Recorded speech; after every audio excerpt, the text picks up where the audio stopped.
Bonjour, bienvenue dans cette nouvelle vidéo du défi 30 jours 30 déchets. Comme tu peux le voir, j'ai la voix qui se barre un peu, donc j'espère qu'elle va tenir au moins toute cette vidéo.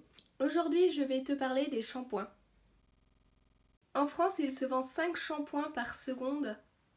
Ça fait 400 076 bouteilles par jour et 174 millions chaque année. Et un Français applique en moyenne 3,6 produits sur ses cheveux.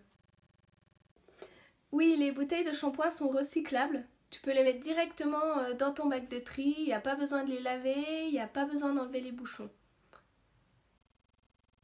Alors pour éviter les tubes de shampoing, tu as plusieurs solutions. La première, c'est de trouver du shampoing en vrac. Moi, je l'ai trouvé à Lyon, à la Supérale. C'est un shampoing Coslis. Je te mettrai le nom. Là, en fait, il m'en reste plus beaucoup. Mais j'ai rempli cette bouteille l'année dernière. Donc ça valait vraiment le coup. Mais en fait, si je te dis que je l'ai rempli en début d'année et qu'il n'y en a plus beaucoup, c'est un peu bizarre. Mais tu vas voir, c'est parce que j'ai utilisé plein d'autres alternatives au shampoing liquide. La première chose que j'ai testée pour éviter les bouteilles de shampoing, ça a été le shampoing solide. Donc j'en avais acheté un à La Ruche qui dit oui. Mais il fonctionnait pas vraiment sur mes cheveux. Du coup, je l'ai recyclé en savon pour les mains. J'ai également testé le savon de Marseille. Bon, là, c'est un petit reste. Ça marchait plutôt pas mal. Mais j'ai trouvé ensuite d'autres alternatives. Après le savon de Marseille, je suis passée au Rassoul. Le Rassoul, c'est une argile. Je vais ouvrir pour te montrer la poudre. Donc du coup, le Rassoul, c'est une petite argile, tu vois ici, en fait que tu mets dans de l'eau et ça gonfle, ça fait une pâte et ça a un pouvoir lavant. Donc tu étales cette pâte sur tes cheveux, tu laisses reposer le temps de te laver le corps et puis tu rinces. Moi, ça me rend les cheveux, c'est un super effet sur mes cheveux. Ça les rend légers, doux, un peu brillants. Enfin, j'adore. Je l'utilise encore aujourd'hui. Mon seul problème, c'est que il y a du plastique à l'intérieur du pot que je trouve. Donc je cherche à l'éviter parce que du coup le pot n'est pas recyclable. Donc je finis ça et je cherche après à en trouver sans le plastique. Et comment je remets cette poudre là-dedans? Récemment, j'ai fait le salon Veggie World qui s'est tenu à Lyon et j'ai eu la possibilité de m'acheter ce shampoing solide de chez Pacha Mamaï. Pacha Mamaï, c'est une marque qui est vegan, qui est slow cosmétique et qui fait des shampoings. Celui que je vais te montrer, c'est le soin pile poil pour homme du coup. Là, il est bien entamé. Ça fait quelques mois que je l'ai acheté. Et j'ai acheté celui-là pour mon copain car il fait la barbe, le corps et les cheveux. Donc c'est super pratique, ça change de ces trucs corps et cheveux qu'il utilisait avant.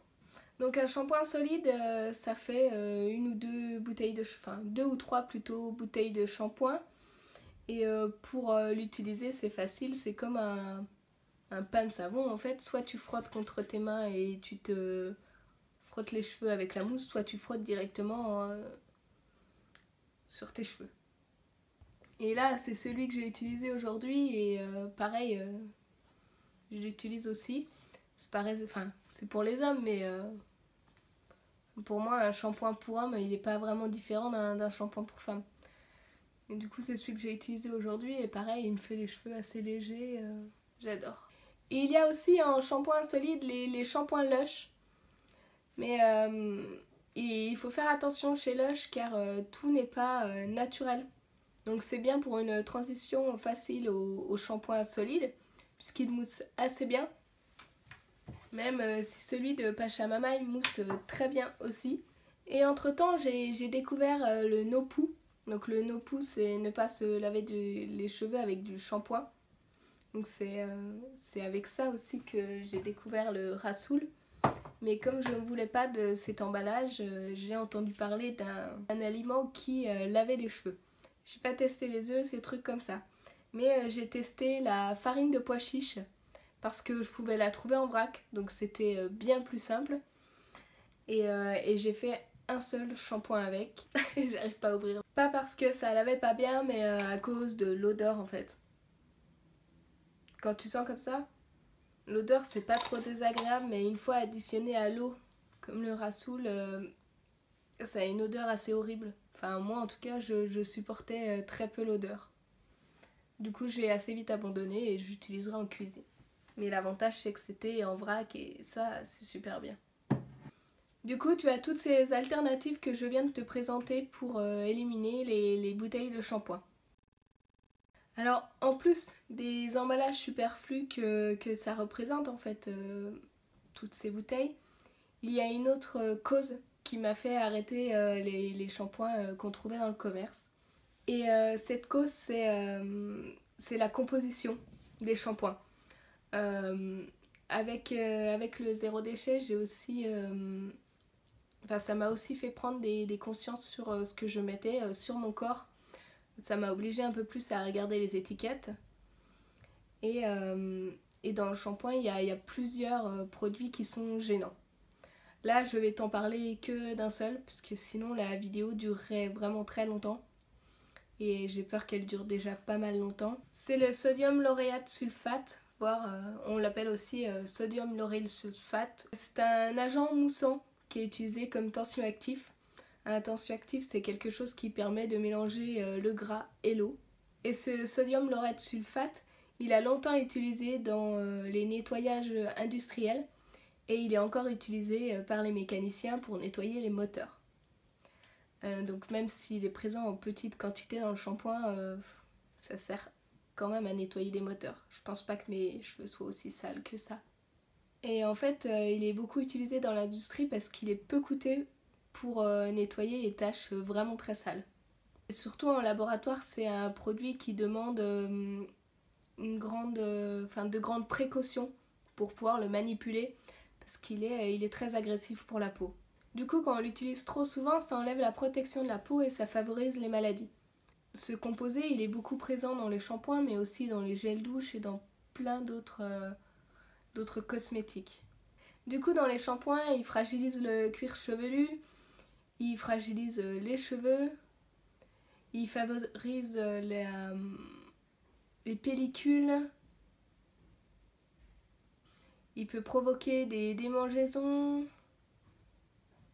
emmêler les cheveux, mais aussi favoriser la perte de cheveux. Ce qui est assez paradoxal, puisque quand tu utilises du shampoing, c'est pour entretenir tes cheveux et pas pour les perdre. Mais il est également absorbé par le corps, et là c'est un perturbateur hormonal qui peut avoir des conséquences qui sont pas super sympas, comme des syndromes prémenstruels, des symptômes de la ménopause, une baisse de la fertilité masculine, mais aussi des cancers féminins comme le cancer du sein. Et il est souvent en tête de liste des ingrédients, et si on regarde par exemple Head & Shoulders, le leader, Protect & Galb, le leader du marché des shampoings en fait, je vais vous mettre par ici la composition, mais c'est déjà de l'eau, puis du sodium lauryl sulfate, puis du sodium lauréate sulfate. C'est 2 des 3 ingrédients, des premiers ingrédients. Et tout ce qu'il y a en premier dans la liste d'ingrédients d'un produit, c'est ce qu'il y a le plus. Donc on regarde dans celui-là, il y en a. Dans celui-ci, il est deuxième. Dans celui-ci, il est deuxième. J'ai regardé dans mes échantillons aussi, dans celui-là, il est au deuxième.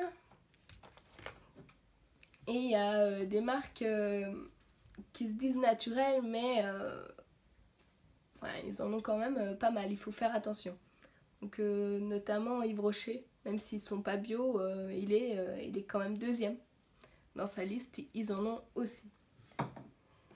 Et fait encore un peu plus drôle, oui et non, puisque pour préparer cette vidéo, j'ai fouillé tous mes placards et tous les pots qui me restaient.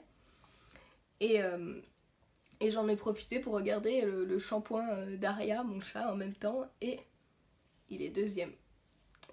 Quand j'ai acheté ce shampoing il y a 3 ans, quand j'ai eu mon chat, j'ai pas spécialement regardé puisque je n'y étais pas sensibilisée, mais j'avais vu 0 parabène, 0 silicone. Je me disais, c'est bien ça, c'est un beau produit. En plus, il est élaboré sous contrôle vétérinaire. Enfin, ça peut être que bon pour mon chat. Et en fait, je le lave comme le moteur de ma voiture. Sympa. Du coup, il faut quand même regarder dans vos produits si vous en avez pas. En tout cas, moi je sais que celui-ci que j'ai acheté en vrac, il n'y en a pas dedans. Et c'est aussi pour ça que je l'ai acheté. Il n'y en a pas dans le shampoing Pachamamaï, qui a une compo qui est super bonne. Et le savon de Marseille, il n'y en a pas non plus. Là, je vérifie bien les compositions parce qu'il y a peut-être du lauryl lauréate sulfate. Mais j'ai aussi reçu, avec la Nuo Box, j'ai reçu ce petit échantillon de crème de douche de la marque Green Frog Botanique. Et je viens de vérifier et il n'y en a pas non plus. Merci d'avoir regardé cette vidéo. Si elle t'a plu, n'hésite pas à la liker, à la partager sur les réseaux sociaux pour que le plus de monde possible soit sensible à cette réduction des déchets et fasse attention à la composition de ces shampoings et gel douche. Laisse-moi un commentaire pour me dire quelle solution tu as déjà testé pour te laver les cheveux.